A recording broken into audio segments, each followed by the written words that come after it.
आओ चलो दोस्तों शुरू करते हैं चार्ज ऑफ जीएसटी। दोस्तों इस चैप्टर में हम दो चीज़ों के बारे में पढ़ेंगे। पहला हम पढ़ेंगे levy and collection of GST के बारे में, और दूसरा हम पढ़ेंगे कंपोजिशन लेवी के बारे में।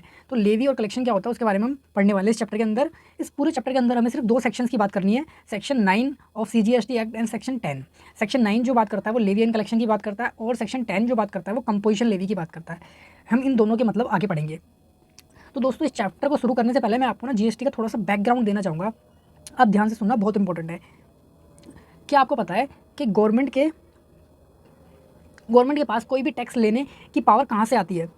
तो इसका आंसर है हमारे कॉन्स्टिट्यूशन से। हमारे कॉन्स्टिट्यूशन जो इंडिया का कॉन्स्टिट्यूशन है उससे आती है। 2017 से पहले हमारी सरकार के पास जीएसटी जैसे टैक्स लेने की कोई भी पावर नहीं थी, क्योंकि इंडिया के कॉन्स्टिट्यूशन में जीएसटी नाम का कोई भी टैक्स नहीं था। तो इसके लिए क्या करना पड़ा? तो इसके लिए हमारे कॉन्स्टिट्यूशन में 2016 में एक अमेंडमेंट किया गया, जिसको हम बोलते हैं 101 फर्स्ट, यानी कि 101st अमेंडमेंट किया गया, और गवर्नमेंट ने जीएसटी चार्ज करने की पावर को मिली। हमारे कॉन्स्टिट्यूशन को 2016 में अमेंड किया गया 101 टाइम। उसके बाद गवर्नमेंट के पास जीएसटी को चार्ज करने की पावर आई। प्रेजेंट में हमारे भारत में दो तरह के टैक्सेस होते हैं, एक तो direct tax and indirect tax, जिसको हम डीटी बोलते हैं और आईडीटी बोलते हैं।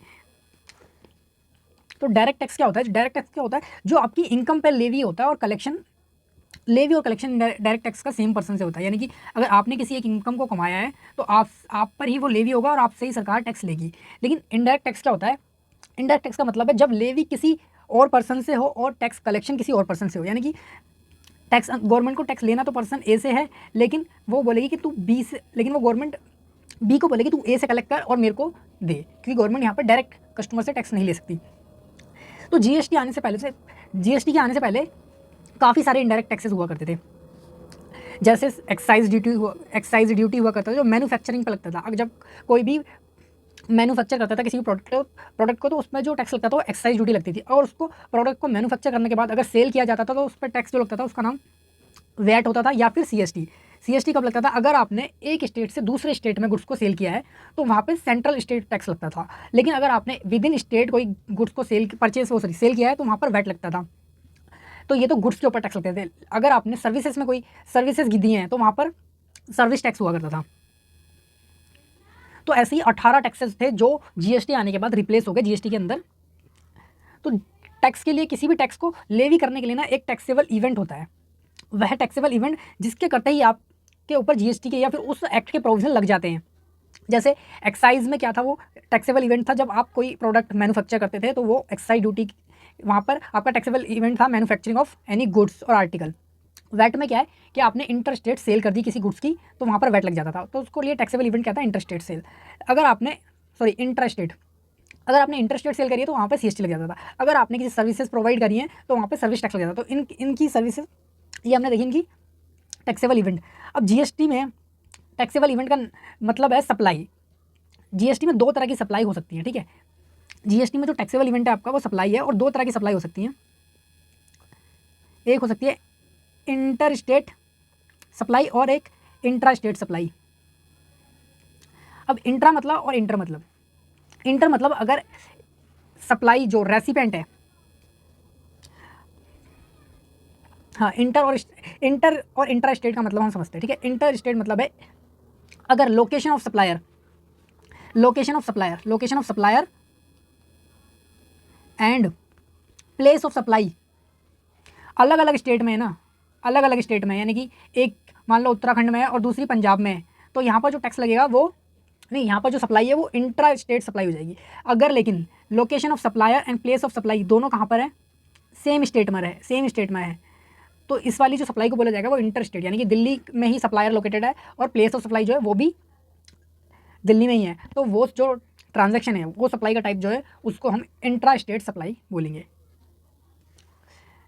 तो लोकेशन ऑफ सप्लायर का मतलब है जहाँ पर जिस जगह से सप्लायर अपनी गुड्स को सेल कर रहा है या सर्विसेज को दे रहा है उसको बोलते हैं लोकेशन ऑफ सप्लायर। लेकिन प्लेस ऑफ सप्लाई के बारे में हम आगे डिटेल में पढ़ेंगे चैप्टर नंबर 4 में, जो आपका प्लेस ऑफ सप्लाई की बात करता है।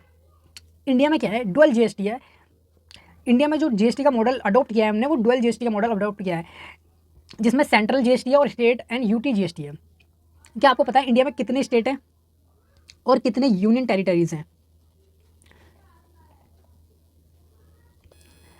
तो इंडिया में जो अभी प्रेजेंट में स्टेट्स हैं आपके पास 28 हैं और यूनियन टेरिटरीज जो हैं वो 8 हैं।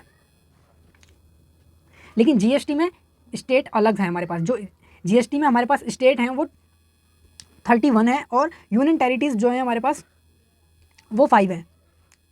क्योंकि जो 3 यूनियन टेरिटरीज हैं, दिल्ली, पौंडुचेरी एंड जम्मू कश्मीर, इनको जो जीएसटी के अंदर है ना, हमें जीएसटी के अंदर हमने इनको क्या माना हुआ है, स्टेट ही माना गया है। क्यों? क्योंकि जीएसटी बोलता है कि अगर स्टेट का मतलब है, जीएसटी ने स्टेट की डेफिनेशन ऐसे दी है कि state include union territories having their own legislative governor, जिनके पास अपना एलजी होता है, जिन स्टेट के पास अपना जिन यूनियन टेरिटरीज के पास अपना एलजी मतलब लॉ बनाने की पावर है, उनको भी हम स्टेट मान लेंगे। तो दिल्ली में और पौंडुचेरी में और जम्मू एंड कश्मीर में अपना एलजी होता है इन स्टेट्स के पास, तो इनको भी स्टेट माना गया है, यूनियन टेरिटरी ना मानकर।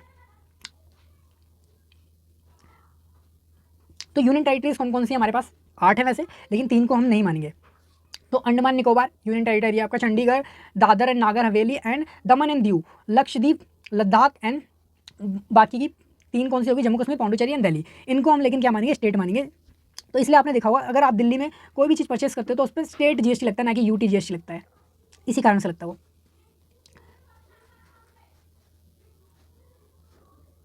तो हमने पढ़ लिया कि हमारे पास 31 स्टेट्स हैं जीएसटी में और 5 यूनियन टेरिटरीज हैं। तो मैं क्या अब आपसे पूछूं कि हमारे पास जीएसटी में टोटल कितने एक्ट्स हैं पढ़ने के लिए? तो जीएसटी में हर स्टेट का एक एक्ट होता है। हमने क्योंकि डुअल जीएसटी अडॉप्ट कर रखा है, तो हर स्टेट गवर्नमेंट का अपना एक स्टेट जीएसटी एक्ट होगा और हर यूनियन टेरिटरीज का एक अपना यूनियन टेरिटरी जीएसटी एक्ट है। और एक हमारे पास सेंट्रल यानी कि सीजीएसटी एक्ट है, जो एक सेंट्रल गवर्नमेंट का टैक्स है, एक्ट है। और एक हमारे पास है आईजीएसटी एक्ट, यानी कि इंटीग्रेटेड जीएसटी एक्ट। तो कितने हो गए? 31 हमारे पास स्टेट्स के एक्ट्स हैं और 5 हमारे पास यूनियन टेरिटरीज के एक्ट हैं। एक हमारे पास कौन सा एक्ट है? सीजीएसटी एक्ट है। 36 एंड 37 और ये 38 आईजीएसटी, और एक यानी कि 38 हो गए। लेकिन हमारे पास एक एक्ट और है जिसको बोलते हैं जीएसटी कंपनसेशन सेस एक्ट।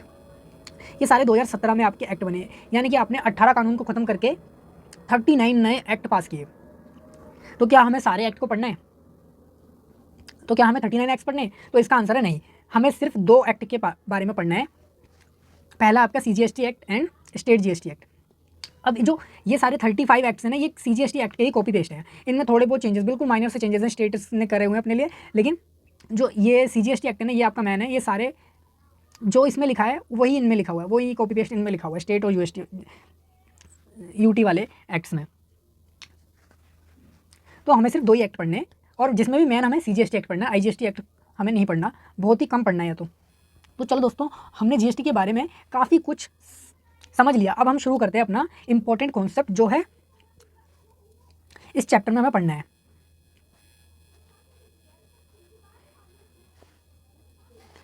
तो सीधा हम शुरू करते हैं अपने सेक्शन नंबर 9 से।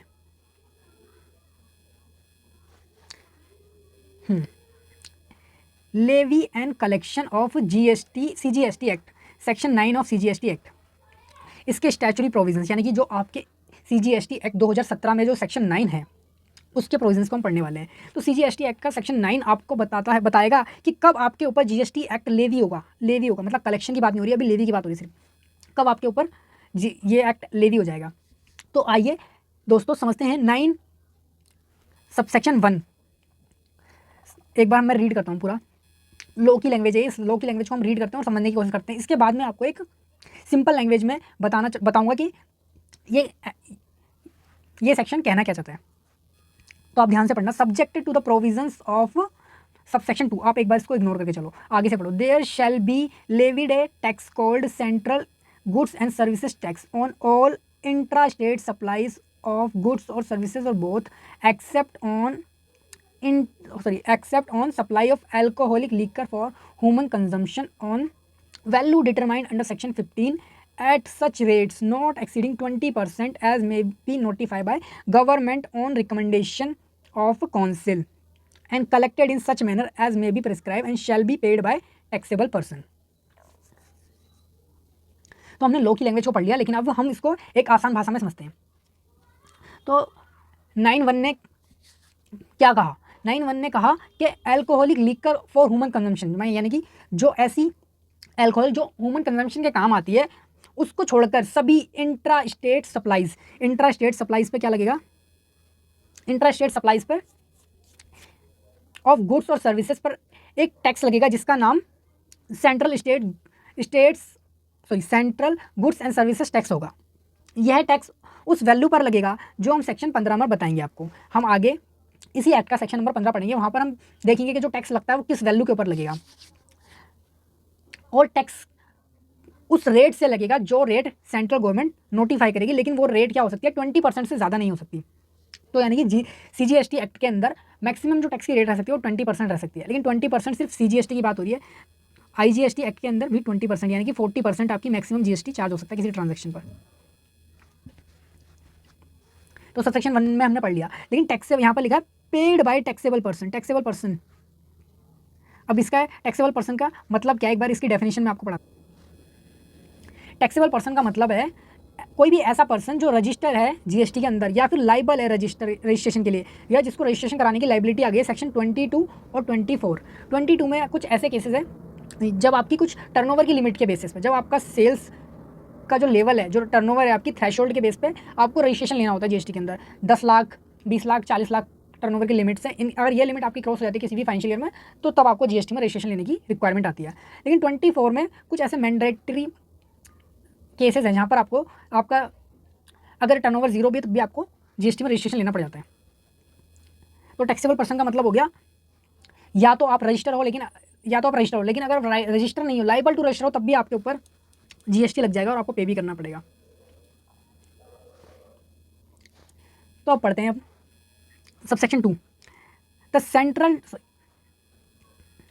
the central tax on supply of petroleum, crude, high speed diesel and motor speed, commonly known as petrol, natural gases and aviation turbine fuel, shall be levied with effect from such date as may be notified by government on recommendation of a council।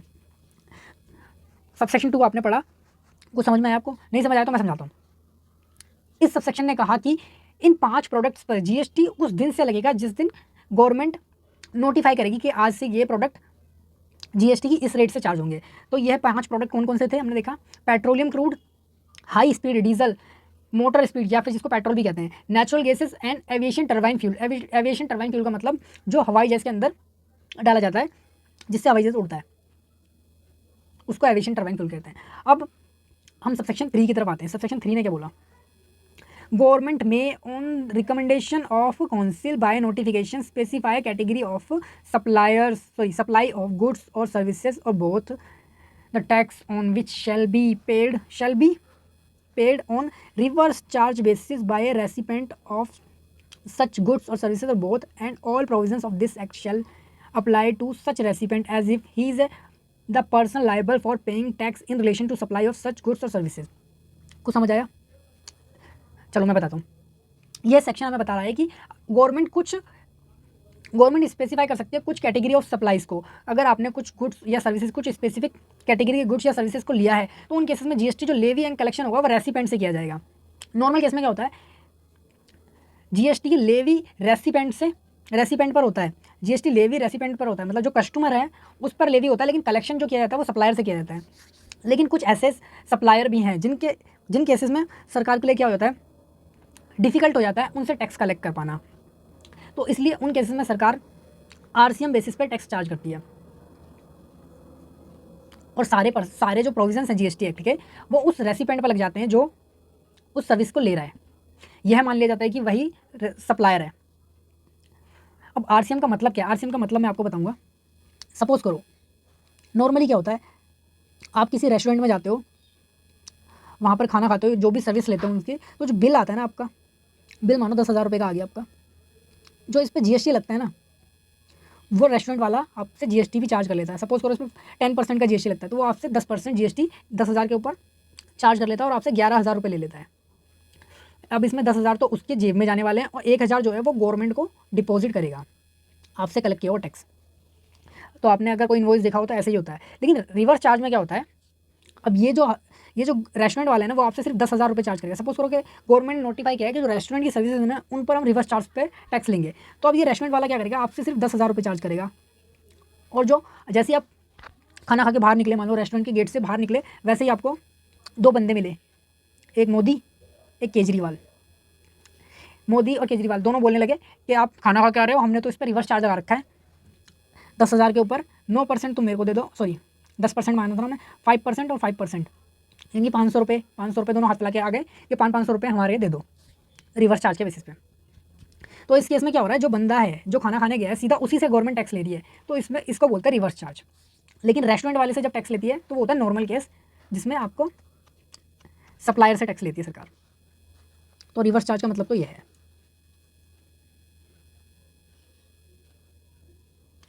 आगे RCM वाला chapter आएगा आपका, जिसमें हम detail में पढ़ेंगे कि ऐसी कौन कौन सी सर्विसेज हैं जिनको गवर्नमेंट ने आरसीएम की लिस्ट में नोटिफाई किया हुआ कि इन सर्विस, अगर आप इन सर्विसेज को लेते हो तो आपके ऊपर आरसीएम लगेगा। यानी कि अगर रेसिपेंट मतलब जो बायर है उसको टैक्स पे करना पड़ेगा। सप्लायर मतलब होता है सेलर, जो गुड्स को सेल कर रहा है।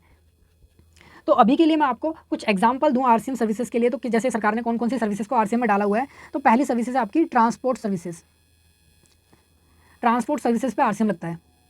दूसरी सर्विसेज आपकी एडवोकेट्स की सर्विसेज, एडवोकेट्स से अगर आप कोई सर्विसेज लेते हो अपने कोई केस वगैरह के लिए, आप उसको अपील करने के लिए कोर्ट वगैरह में रिप्रेजेंट करवाने के लिए जाते हो, तो उसको जो आप फीस दोगे ना उस पर भी आरसीएम लगेगा, लेकिन वो कुछ केसेस में लगता है, वो हम देखेंगे आगे। जनरली तो एडवोकेट्स की जो सर्विसेज है वो एग्जेम्प्ट है, क्योंकि ये एक इंपॉर्टेंट काम करते हैं लोगों को न्याय दिलाने का, तो इसलिए इनकी सर्विसेज महंगी ना हो, इसलिए गवर्नमेंट ने इनकी सर्विस को एग्जाम किया हुआ, टैक्स नहीं लगाया हुआ। लेकिन कुछ केसेस में इन पे टैक्स लगता है, वो भी रिवर्स चार्ज बेसिस पे लगता है, वो हम आगे जब चैप्टर्स पढ़ेंगे एग्जामिशन और रिवर्स चार्ज वाला उसमें देखेंगे। तो आगे हम पढ़ते हैं अपना सबसेक्शन 4। अभी तक हमने सबसेक्शन 1, 2, 3 तक पढ़ लिया और अब हम सबसेक्शन 4 की तरफ बढ़ते हैं। सबसेक्शन 4 ने क्या बोला, government may on the recommendation of council notify specify class of registered person who shall in respect of supply of specified category of goods or services or both received from unregistered supplier pay tax on reverse charge basis as a recipient of such supply of goods or services or both, and all provisions of this act shall apply to such recipient as if he is the person liable to pay tax in relation to such supply of goods or services or both। तो आओ इसका मतलब समझते हैं। पिछले subsection में हमने क्या पढ़ा था, पिछले सबसेक्शन में इन्होंने बताया था हमें कि सप्लाई जहां पर आरसीएम लगेगा, लेकिन अब इस सेक्शन में ये हमें बोल रहे हैं कि हम कुछ ऐसे रजिस्टर्ड पर्सन भी बता सकते हैं जो अगर स्पेशल कैटेगरी की सर्विसेज या गुड्स लेते हैं किसी भी अनरजिस्टर्ड पर्सन से, तो उनके ऊपर भी हम आरसीएम पर टैक्स लेंगे। तो यह कहा जा सकता है कि आज की डेट में दो तरह के आरसीएम है, दो तरह के आरसीएम है, एक तो 9(3) वाला और 9(4) वाला। अब दोनों में डिफरेंस क्या है वो देखो। जो 9(3) वाला है ना वो स्पेसिफिक सर्विसेज पर है कि ये सर्विसेज हैं, अगर आपने ये सर्विसेज ली तो आपके ऊपर आरसीएम पर टैक्स लग जाएगा। लेकिन 9(4) वाला जो है ना वो आपको बोलता है अगर आपने अनरजिस्टर्ड पर्सन से लेनी चाहिए, क्योंकि जो आप परचेज कर रहे हो गुड्स या सर्विसेज वो आप अनरजिस्टर्ड सप्लायर से कर रहे हो, और वो भी कुछ स्पेसिफिक गुड्स या सर्विसेज बता रखी है उन्होंने कि ये गुड्स अगर आप किसी अनरजिस्टर्ड पर्सन से लोगे तो हम इस पर आरसीएम पर टैक्स लेंगे। तो ये आपका सबसेक्शन 4 बोलता है। अब सबसेक्शन 5 की बात करते हैं। सबसेक्शन 5, गवर्नमेंट में on the recommendation of council by notification specify the category of services services the tax on intra-state supply of which shall be paid by electronic commerce operator if such services are supplied through it, and all provisions of this act shall apply to such electronic commerce operator as if he is a supplier liable for paying tax in relation to such supply of services, provided that where the electronic commerce operator does not have any physical presence in taxable territory, any person representing such ECO electronic commerce operator for any purpose in taxable territory shall be liable for pay tax, provided further that where the electronic commerce operator does not have any physical presence in taxable territory and also he does not have any representative in inside territory, such ECO shall appoint a person in taxable territory for the purpose of paying tax and such person shall be liable to pay tax। कुछ समझ आया तो समझते हैं। अब यहाँ पर ये बोल रहे हैं कि गवर्नमेंट नोटिफाई कर सकती है कुछ सर्विसेज को जिनमें टैक्स जो है ना वो इलेक्ट्रॉनिक कॉमर्स ऑपरेटर को पे करना होगा, अगर वो सर्विसेज की बात हो रही है। पहले तो यहाँ पर ध्यान देना कि यहाँ पर गुड्स की बात नहीं है, सिर्फ सर्विसेज की बात हुई है। अगर वो सर्विसेज उसके थ्रू सप्लाई हुई हैं और इस एक्ट के जो भी प्रोविजंस हैं वो उस इलेक्ट्रॉनिक कॉमर्स ऑपरेटर पर लग जाएंगे, जैसे कि वही वो गुड्स को सप्लाई कर रहा है, ये मान लेगी सरकार। लेकिन अगर अब यहाँ पर क्या बोल रहा है, ये वाला पॉइंट बोल रहा है, लेकिन अगर उस इलेक्ट्रॉनिक कॉमर्स ऑपरेटर का इंडिया में कोई भी फिजिकल प्रेजेंस नहीं है तो क्या होगा, उसने अगर किसी पर्सन को इंडिया में एज ए अपना रिप्रेजेंटेटिव अपॉइंट किया हुआ है तो वो पर्सन टैक्स पे करेगा, सरकार उससे टैक्स लेगी। अब तीसरा पॉइंट यहाँ पर बोल रहा है, अगर उसका कोई फिजिकल प्रेजेंस भी नहीं है इंडिया में और कोई उसने रिप्रेजेंटेटिव भी नहीं रखा हुआ इंडिया में, तो ऐसे केस में क्या होगा, उस ईसीओ को अपॉइंट करना पड़ेगा एक रिप्रेजेंटेटिव इंडिया में जो उसके बिहाफ पे टैक्स पे करेगा इंडिया में। ठीक है, तो अब यहाँ पर सवाल आता है कि ईसीओ क्या है, इलेक्ट्रॉनिक कॉमर्स ऑपरेटर किसको बोलते हैं। तो इसका एक एग्जाम्पल लेते हैं हम। एक पर्सन है राहुल और एक सप्लायर है राजू। अब राजू क्या करता है, रैपिडो चलाता है। वो उसने अपना, और रैपिडो चलाने के लिए एक ईसीओ है जिसका नाम है रैपिडो। अब रैपिडो क्या करता है, इस राजू को क्या करता है, लीड्स देता है, यानी कि कस्टमर प्रोवाइड करता है। अब ये राहुल क्या करता है, राहुल ईसीओ यानी कि रैपिडो का एक एप्लीकेशन है, इसका रैपिडो का एक एप्लीकेशन है गूगल प्ले पे, वो इस एप्लीकेशन को डाउनलोड करता है और अपने लिए एक राइड बुक करता है रैपिडो के एप्लीकेशन को यूज़ करके। वो राइड जो हो जाती है वो इसके पास जाती है, सप्लायर के पास, यानी कि राजू के पास। अब राजू क्या करता है, उस राइड को एक्सेप्ट करता है और जो अपनी सर्विसेज हैं वो किसको देता है, राहुल को देता है। लेकिन सर्विसेज यहाँ पर क्या हो रहा है, राजू जो सर्विसेज सप्लाई कर रहा है वो डायरेक्टली राहुल को सप्लाई नहीं कर रहा, वो ईसीओ को सप्लाई कर रहा है, वो ईसीओ के थ्रू सर्विसेज जा रही हैं। तो ऐसी कुछ सर्विसेज जहाँ पे गवर्नमेंट को लगता है कि हम राजू से तो टैक्स नहीं ले सकते, क्योंकि राजू जैसे 1000 बंदे घूम रहे हैं और छोटे छोटे बंदे हैं, इनके पास कोई इनका रजिस्ट्रेशन नंबर नहीं है, ना ही इनके ऊपर कोई रजिस्ट्रेशन की लाइबिलिटी आने वाली, क्योंकि इनका कभी भी 20 लाख से या फिर 10 लाख से ऊपर इनकी कमाई जाने नहीं वाली। तो इस केस में गवर्नमेंट क्या करती है, ये जो रैपिडो वाला बंदा है यानी कि ईसीओ, इसको बोलती है कि मैं मानूंगी कि ये सर्विसेज तूने सप्लाई करी है, राजू ने नहीं सप्लाई करी, मेरे को टैक्स तेरे से लेना है, मेरे को तेरे से मतलब है टैक्स लेने के लिए। तो इस केस में अब क्या होगा, ये जो ईसीओ है ये टैक्स पे करेगा रिवर्स चार्ज बेसिस पे। तो ईसीओ का मतलब हमने देखा, ऐसे जो प्लेटफॉर्म्स है, कुछ इलेक्ट्रॉनिक प्लेटफॉर्म्स है, जैसे आपका हो गया अमेजोन, फ्लिपकार्ट, मीशो, रैपिडो, ओला, उबर, ये सारे जो आपके स्विगी, जोमेटो, ये सारे जो है ना आपके ईसीओ यानी कि इलेक्ट्रॉनिक कॉमर्स ऑपरेटर्स हैं, जो आपको एक प्लेटफॉर्म देते हैं, जो सप्लायर और बायर को आपस में मिलवाने का काम करते हैं और बीच में कमीशन खाते हैं। तो उनको बोला जाता है ईसीओ, और इन्हीं को हम बोलते हैं इलेक्ट्रॉनिक कॉमर्स ऑपरेटर्स।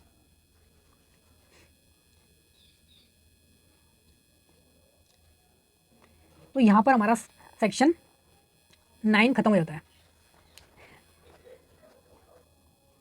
अभी जो हमने सेक्शन 9 पढ़ा ना वो सीजीएसटी एक्ट का पढ़ा था, लेकिन आईजीएसटी एक्ट का अब हम एक सेक्शन पढ़ने जा रहे हैं, सेक्शन नंबर 5, क्योंकि ये जो लेवी होगा यहाँ पे सीजीएसटी एडजीएसटी तो लगेगा इंट्रा स्टेट्स ट्रांजेक्शंस पे, लेकिन अगर कोई इंटर स्टेट ट्रांजेक्शन हुआ तो उस पर कौन सा जीएसटी लगेगा, तो उस पर जो लगता है आपका आईजीएसटी लगता है। यानी कि जो आपके इंटर स्टेट ट्रांजेक्शन होते हैं उस पर 2 टैक्स लगते हैं, सीजीएसटी और एसजीएसटी, और जो आपके इंटर स्टेट ट्रांजेक्शन होता है उस पर सिर्फ आईजीएसटी लगता है। तो आईजीएसटी कब लगेगा, उसके लिए आईजीएसटी का एक्ट बताएगा, और सेक्शन नंबर 5 उसका लेवी एंड कलेक्शन की बात करता है। तो जी ये वाला सेक्शन है सेक्शन नंबर 5, ये बिल्कुल कॉपी पेस्ट है सेक्शन नंबर 9 का, एक्सेप्ट इसमें थोड़े से चेंजेस हैं। यानी कि आपने 9 पढ़ लिया, 9 समझ लिया तो आपको सेक्शन नंबर 5 समझने में कोई दिक्कत नहीं आने वाली, बस इसमें ट्रांजेक्शन का नेचर बदल जाएगा। जैसे मैं आपको पढ़ाता हूँ, ये आईजीएसटी एक्ट का सेक्शन है, section number 5। Subsection 1 same का सेम कॉपी पेस्ट है, यहाँ पर सिर्फ आपको ये चेंज मिलेगा, subjected to the provisions of section 2 there shall be levied a tax called integrated, यानी कि इसको आईजीएसटी बोला जाएगा, और ये इंटरस्टेट सप्लाईज पे लगेगा। वही बोल रहा है भी कि गुड्स और service both except supply for alcoholic liquor for human consumption on value determined by section 15 and of the central, यहाँ पर सेंट्रल जीएसटी एक्ट लिखा हुआ है, ठीक है, ये ठीक लिखा हुआ है, लेकिन at such rate not exceeding 40%, यानी कि 40% यहाँ पे क्यों लिखा है, क्योंकि यहाँ पे सीजीएसटी और एसजीएसटी एक्ट मिला के 20% होता था, यहाँ पर दोनों यहाँ पर एक ही होता है, तो इसलिए 40% लिखा है। May be notified by government on recommendation of council and collected by in manner such में भी प्रेस्क्राइब। सेम की सेम वही बात हो रही है कि जीएसटी लगेगा इंटरस्टेट सप्लाई ऑफ गुड्स और सर्विसेज पे। लेकिन अल्कोहलिक लिकर जो अल्कोहलिक यानी कि हमने अभी तक ऊपर सेक्शन में पढ़ी थी 5 ऐसे प्रोडक्ट्स हैं जिन पे अभी जीएसटी नहीं लगता आज की डेट में। कौन कौन से प्रोडक्ट हैं? 6 ऐसे प्रोडक्ट हैं जिसमें पहली प्रोडक्ट तो है जो दारू इंसानों के कंजम्पशन के लिए यूज़ हो रही है, उस पर जीएसटी नहीं है। और 5 अलग से प्रोडक्ट थे जिसमें आता था आपका petroleum crude, high speed diesel, motor speed यानी कि पेट्रोल, और natural gases and aviation turbine fuel. इन पर जीएसटी अभी नहीं लगता। तो ये 6 प्रोडक्ट ऐसे हैं जो जीएसटी में अभी लेवी ही नहीं होता, जिन पे जीएसटी लेवी नहीं होता। हम ये बोलेंगे इन पे जीएसटी अभी लेवी ही नहीं हो रहा है।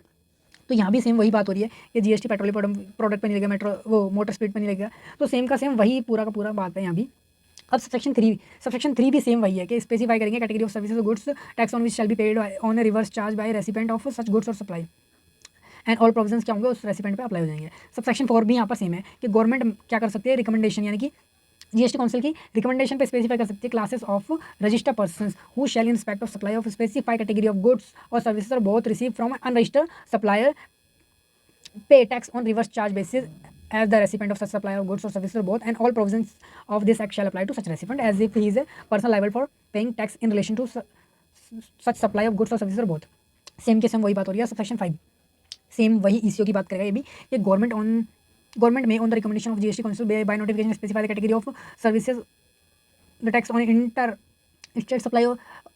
supply of which shall be paid by electronic commerce operator if such services are supplied through it, and all provisions of this act shall apply to such issue as if he is a supplier liable for paying tax in relation to supply of such services, provided that where the ECO does not have any physical presence in India a taxable territory, and any person representing such ECO for any purpose in taxable territory shall be liable to pay tax, provided further that where ECO does not have any physical presence and also does not have any representative inside a territory, such ECO shall appoint a person in taxable territory for the purpose of paying tax, and such person shall be liable to pay tax।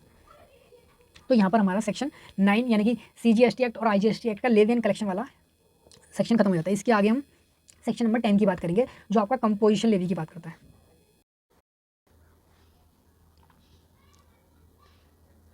अब हम बात करते हैं section 10 of CGST act 2017 composition levy. तो इसको शुरू करने से पहले मैं आपको एक बार समझाना चाहूँगा कंपोजिशन लेवी का मतलब क्या है। कंपोजिशन लेवी जो है ये अल्टरनेटिव लेवी है स्मॉल टैक्स पेयर्स के लिए जिनका टर्नओवर एक स्पेसिफाइड लिमिट तक रहता है। कुछ ऐसे स्मॉल टैक्स पेयर्स है जिनका टर्नओवर एक स्पेसिफिक लिमिट तक रहता है, वो इस स्कीम का ऑप्ट कर सकते हैं। और इस स्कीम को ऑप्ट करने का इस स्कीम को गवर्नमेंट का लाने का ऑब्जेक्टिव क्या है कि सिंप्लिसिटी लाना और कंप्लाइंसेस कॉस्ट को कम करना स्मॉल टैक्स पेयर्स के लिए। जो छोटे व्यापारी है उनके लिए जीएसटी के कंप्लाइंसेस को सिंपल करना और उनकी कंप्लाइंसेस कॉस्ट को कम करना। शुरू में कंपोजिशन स्कीम को सिर्फ हमने मैन्युफैक्चरर और ट्रेडर्स और सर्विसेज में सिर्फ एक सर्विस के लिए लेके आए थे हम, रेस्टोरेंट सर्विसेज के लिए। लेकिन बाद में क्या हुआ, इसको सर्विस प्रोवाइडर के लिए भी गवर्नमेंट ने अलाउ कर दिया। और इस स्कीम में क्या होता है, स्मॉल टैक्स पेयर को कंसेशनल टैक्स रेट पर टैक्स पे करना होता है। इस स्कीम में आप कस्टमर को टैक्स इनवॉइस नहीं इशू कर सकते, आपको कस्टमर को बिल ऑफ सप्लाई इशू करना पड़ेगा।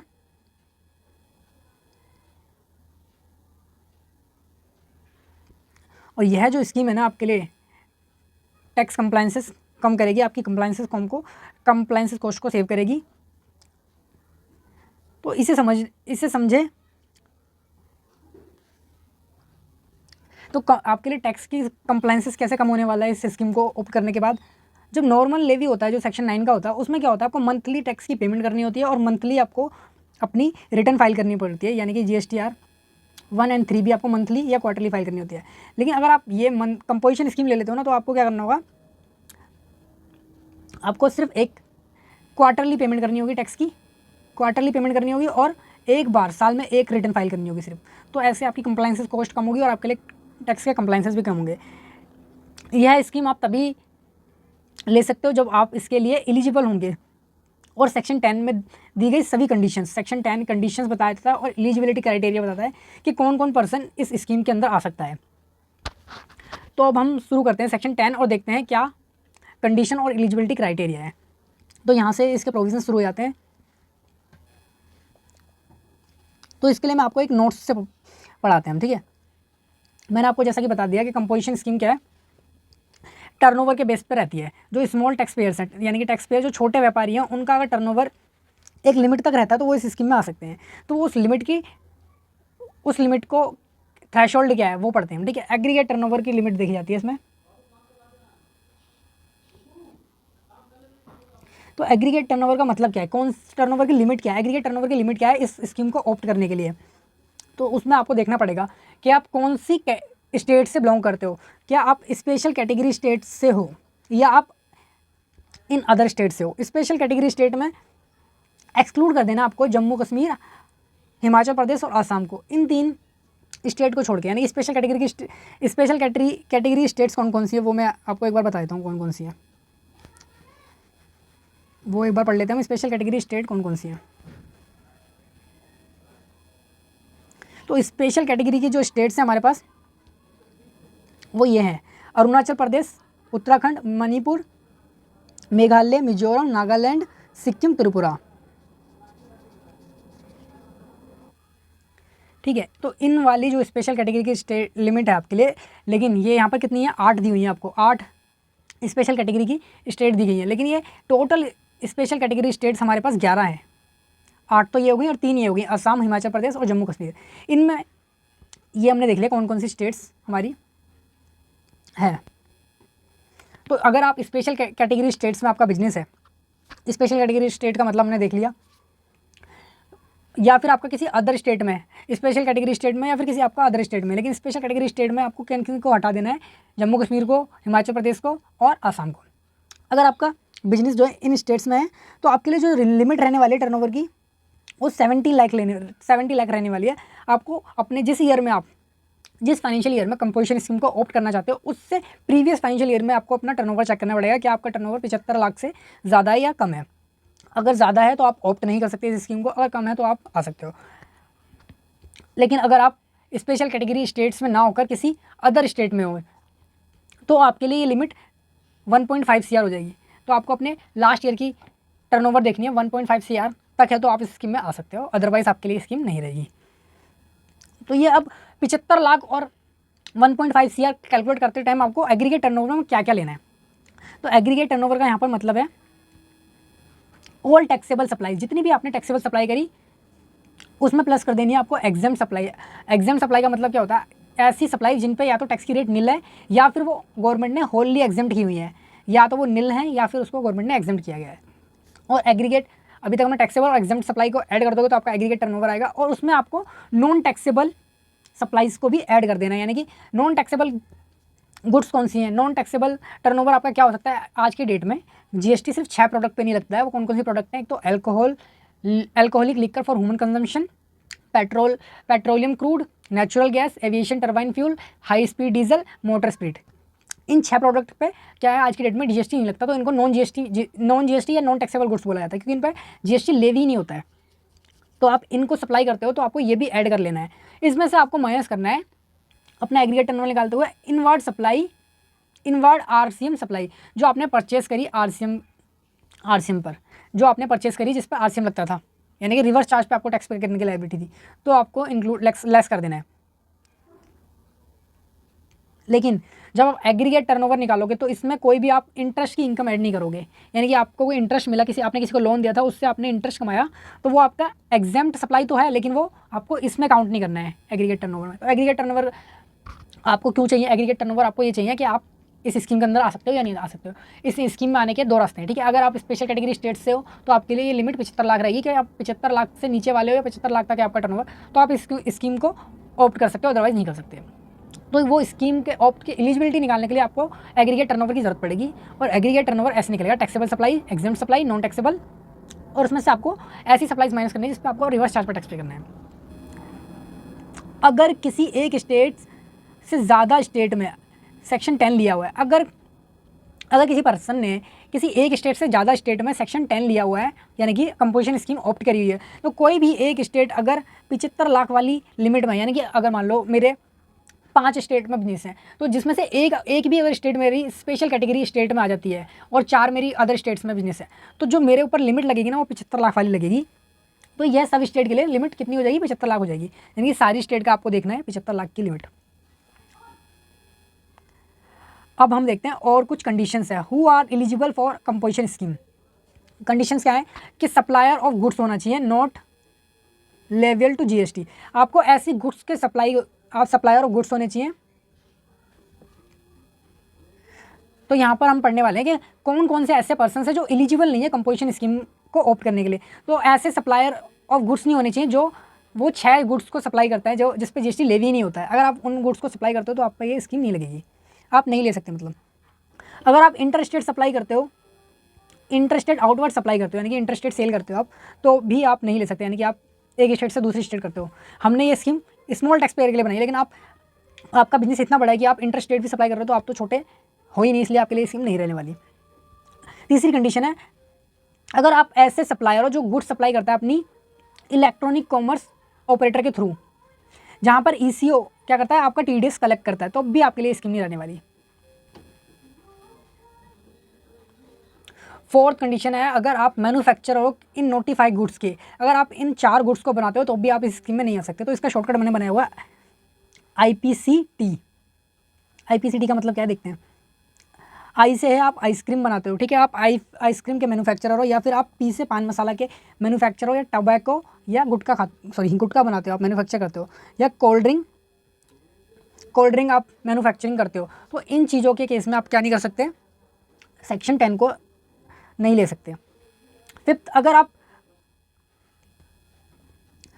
अगर आप कैजुअल टैक्सेबल पर्सन हो या फिर नॉन रेसिडेंट टैक्सेबल पर्सन हो, यानी कि आप कैजुअल टैक्सेबल पर्सन का मतलब होता है कि आप टेम्परेरी सप्लाई करने वाले हो, या आप कोई नॉन रेसिडेंट हो या इंडिया के रेसिडेंट नहीं हो, तो इन केस में क्या होगा, आपका टर्नओवर तो कभी ये जो लिमिट दी गई है इनसे ऊपर जाएगा ही नहीं, तो आप तो हमेशा ही स्मॉल बने रहोगे, इसलिए आपके लिए ये स्कीम नहीं है।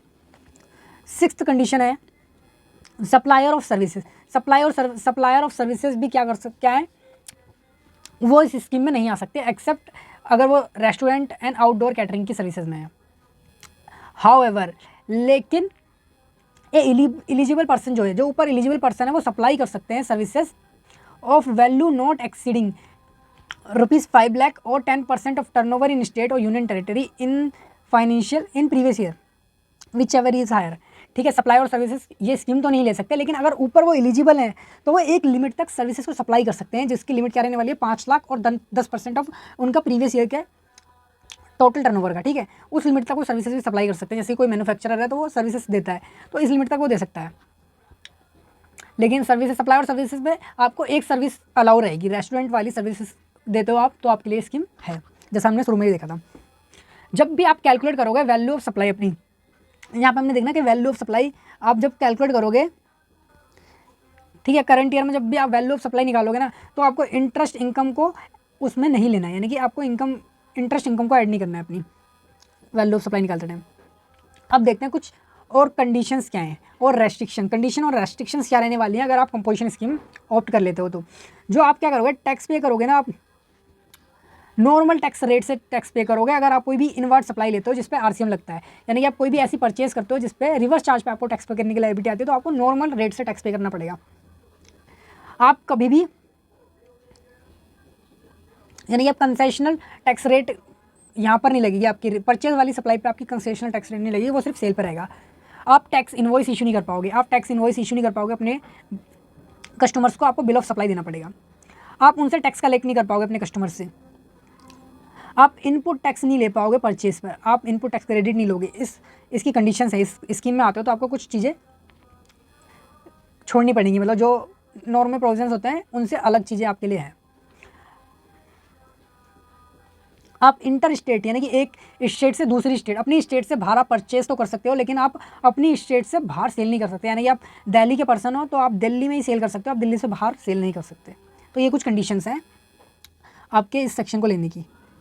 तो अभी तक हमने एग्रीगेट टर्नओवर का मतलब समझ लिया कि कौन कौन पर्सन इस सेक्शन को ले सकते हैं, इस स्कीम के अंदर आ सकते हैं। तो उसके लिए हमने 2 लिमिट पढ़ी, एक तो आपकी लिमिट थी 75 लाख वाली और एक आपकी थी 1.5 CR वाली। तो 75 लाख वाली और 1.5 CR वाली, तो ये जो थी वो अदर के लिए थी और ये स्पेशल कैटेगरी स्टेट के लिए थी। लेकिन अगर आपका कोई भी एक भी स्टेट में आपका कोई भी एक भी ऐसी स्टेट में आपका बिजनेस है जहाँ के लिए लिमिट आपकी 75 लाख है, तो आपको क्या करना पड़ेगा, आपकी सभी स्टेट, बाकी और स्टेट के लिए भी आपकी जो लिमिट रहेगी वो 75 लाख वाली रहेगी। फिर उसके बाद हमने कंडीशन देखी कि क्या क्या कंडीशंस हैं। उसके बाद हमने देखा कि क्या क्या बेनिफिट आपको त्यागने पड़ेंगे अगर आप इस स्कीम को लेते हो। तो जैसे कि आप टैक्स इनवॉइस नहीं इशू कर सकते, आप परचेस कर सकते हो आउटसाइड स्टेट से, पर आउटसाइड स्टेट से आप सेल नहीं कर सकते, ठीक है। अब देखते हैं हम टैक्स किस रेट से आपको पे करना होगा। तो टैक्स के लिए आपको जो इसमें मेन बेनिफिट हमने देखा था कि आपकी कंप्लाइंस कॉस्ट कम होने वाली है। तो आपको टैक्स जो पे करना होगा ना इस स्कीम के अंदर अपनी जेब से पे करना है, आप किसी कस्टमर से कलेक्ट नहीं कर सकते। तो ये स्कीम मेनली किसके लिए, मैन्युफैक्चरर जो वो 4 प्रोडक्ट का मैन्युफैक्चर नहीं करते, जिसमें हमने पढ़ा था IPCT, यानी कि आइसक्रीम, पान मसाला, कोल्ड ड्रिंक और टबैको। आप इन 4 प्रोडक्ट का मैन्युफैक्चर छोड़ के बाकी किसी और प्रोडक्ट का मैन्युफैक्चर करते हो तो आप पर टैक्स की रेट रहने वाली है 0.5% CGST, 0.5% FGST, यानी कि 1% आपको टैक्स पे करना पड़ेगा। जो भी आपका टर्नओवर टोटल स्टेट में आपका टर्नओवर है, जो भी आपकी स्टेट का टोटल टर्नओवर आता है उतना आपको टैक्स पे करना पड़ेगा। और अगर वो रेस्टोरेंट और कैटरिंग के बिजनेस में हो आप, तो भी आप स्कीम को ले सकते हो और आपके लिए टैक्स की रेट क्या रहने वाली है 2.5% CGST, 2.5% SGST, यानी कि 5% आपको टैक्स पे करना है अपना टर्नओवर इन स्टेट का। टर्नओवर इन स्टेट लिखा है यहाँ पर, ठीक है, टोटल टर्नओवर यानी कि इसका मतलब है। लेकिन अगर आप ट्रेडर हो तो ट्रेडर के लिए भी स्कीम है। तो ट्रेडर को क्या है 1.5 करना है, यानी सॉरी 0.5 CGST, 0.5 SGST, यानी कि 1% उसे भी पे करना है। लेकिन यहाँ पर टैक्सेबल टर्नओवर का उसे पे करना है, ठीक है। जो भी उसकी स्टेट में उसका टोटल टैक्सेबल टर्नओवर आता है उसको 1% टैक्स पे करना है। और यहाँ पे टर्नओवर का मतलब क्या है, जब भी आप टर्नओवर कैलकुलेट करोगे, टर्नओवर शैल नॉट इंक्लूड, कोई भी आपने इंटरेस्ट की इनकम अर्न करी है तो वो टर्नओवर में इंक्लूड नहीं होगी। और वो टर्नओवर इंक्लूड नहीं करना आपको उस दिन तक का टर्नओवर इंक्लूड नहीं करना। सपोज करो आपके लिए जो लिमिट थी ना, आपको रजिस्ट्रेशन लेने की रिक्वायरमेंट आती है 30 जून को आपको रजिस्ट्रेशन लेने की रिक्वायरमेंट आती है GST में। तो आपको 1 अप्रैल से लेकर 31 जून तक का टर्नओवर अपने टर्नओवर में इंक्लूड नहीं करना, क्योंकि जब तक तो आप लाइबल ही नहीं थे रजिस्ट्रेशन के लिए। तो उसके बाद वाला रजिस्ट्रेशन लेना है आपको, उसके बाद वाला टर्नओवर आपको अपने टर्नओवर में, टोटल टर्नओवर में इंक्लूड करना है, उससे पहले वाला टर्नओवर नहीं लेना। तो अब ये स्कीम कब तक वैलिड रहेगी, ठीक है, अगर आप एक बार आपने ये स्कीम में आ गए तो कब तक वैलिड रहेगी, जब तक आप सारी कंडीशंस को मीट करते हो। यानी कि आप सारी कंडीशंस को मीट करते हो, वो 5 गुड्स का मैन्युफैक्चर नहीं करते, आप सर्विसेज की सप्लाई नहीं करते हो उस लिमिट से ऊपर, यानी कि 5 लाख और 10% of value of supply in state in previous year. तो उस लिमिट तक की आप वो कुछ कंडीशन सेटिस्फाई करते हो, जब तक आप इस स्कीम में रह सकते हो। लेकिन ये स्कीम आपके लैप्स हो जाएगी किस दिन, जिस दिन भी आपका टर्नओवर उस एग्रीगेट टर्नओवर वाली लिमिट को एक्सीड करेगा ना आपका, उस दिन से आपको इस लिमिट से बाहर होना पड़ेगा और आपको नॉर्मल टैक्स पे करना पड़ेगा। उस दिन आपको इस स्कीम से बाहर आना पड़ेगा। यानी कि जब भी आपका टर्नओवर 75 लाख या 1.5 करोड़ एक्सीड करता है, उस दिन के बाद से आप इस स्कीम में नहीं रह सकते, आपको बाहर आना पड़ेगा। और आपको इंटीमेशन देना होगा विड्रॉल के लिए 7 डेज़ के अंदर। अगर आपने कोई भी कंडीशन वायलेशन करी है तो आपको 7 दिन के अंदर इंटीमेट करना होगा डिपार्टमेंट को कि मैं इस स्कीम से बाहर आ रहा हूँ। अब हमने बात करा कि मैन्युफैक्चरर के लिए मेनली, तो ये मैन्युफैक्चरर और ट्रेडर के लिए आई थी ये स्कीम, जिसमें एक सर्विस भी थी रेस्टोरेंट वाली सर्विस। लेकिन बाद में गवर्नमेंट को रियलाइज़ हुआ कि सर्विस के लिए भी हमें एक ऐसी स्कीम लानी चाहिए कि सर्विस प्रोवाइडर को भी हमें बेनिफिट देनी चाहिए, वो भी स्मॉल टैक्स पेयर्स होते हैं। तो बाद में क्या हुआ, सेक्शन 2A लेके आए, सेक्शन 2A ले आए, जिसको बोला जाता है concessional tax scheme for service provider. अब ये स्कीम क्या है, बिल्कुल इसी स्कीम की तरह है, इसकी भी कंडीशंस जो है सेम है, लेकिन थोड़ा सा फ़र्क है इसमें। यहाँ पर टैक्स की रेट का फ़र्क है। एक तो सबसे पहले जो ऑप्शन टू पे कंसेशनल टैक्स है, यहाँ पर एक ही रेट रहने वाली 6%, यानी कि 3% CGST, 3% SGST, और value of outward supply including exempt. अगर आपने कोई एग्जेम्प्ट सर्विसेज भी दी हैं तो आपको उसका 6% टैक्स देना पड़ेगा, गुड्स या सर्विसेज, ठीक है। तो ऑल कंडीशंस क्या है इसमें, सेम है सेक्शन 10 वाली, एक्सेप्ट 2 एडिशनल कंडीशन। वो सारी कंडीशन तो यहाँ पर सेम ही है कि आप इंटर स्टेट नहीं जा सकते, आप परचेस पे इंटर स्टेट सेल नहीं कर सकते, आप कस्टमर से टैक्स कलेक्ट नहीं कर सकते, आप बिल ऑफ सप्लाई, वो सारी कंडीशन सेम है। लेकिन यहाँ पर क्या है, 2 कंडीशन एक्स्ट्रा है। एग्रीगेट टर्नओवर जो होगा आपका प्रीवियस फाइनेंशियल ईयर में, वो क्या होगा, वहाँ पे 75 लाख वाली लिमिट थी ना, 75 लाख और 1 करोड़ वाली, 1.5 करोड़ वाली, यहाँ पर वो लिमिट 50 लाख हो जाएगी। 50 लाख से ऊपर जाती है आप स्कीम में नहीं आ पाओगे, मतलब ये वाली स्कीम नहीं ले पाओगे। और जो पर्सन होगा, और आप सर्विसेज वाली स्कीम में तभी आ सकते हो जब आप वो वाली पहले वाली कंडीशन में नहीं आते, मतलब पहले वाली स्कीम ऑप्ट नहीं कर सकते, तभी आप इस वाली स्कीम में आओगे। यानी कि आप जो मैन्युफैक्चर और ट्रेडर वाली स्कीम है उसमें नहीं आते, तभी आप ये वाली स्कीम ले पाओगे। तो यहाँ पर हमारा कंपोजिशन स्कीम खत्म होता है। मिलते हैं आपसे अगले चैप्टर के रिवीजन में। आपको अगर क्वेश्चंस किसी इस चैप्टर के किसी क्वेश्चंस में डाउट है तो आप मेरे को बताइए, मैं आपको क्वेश्चन भी सॉल्व कराने की कोशिश करूँगा। तब तक के लिए बाय।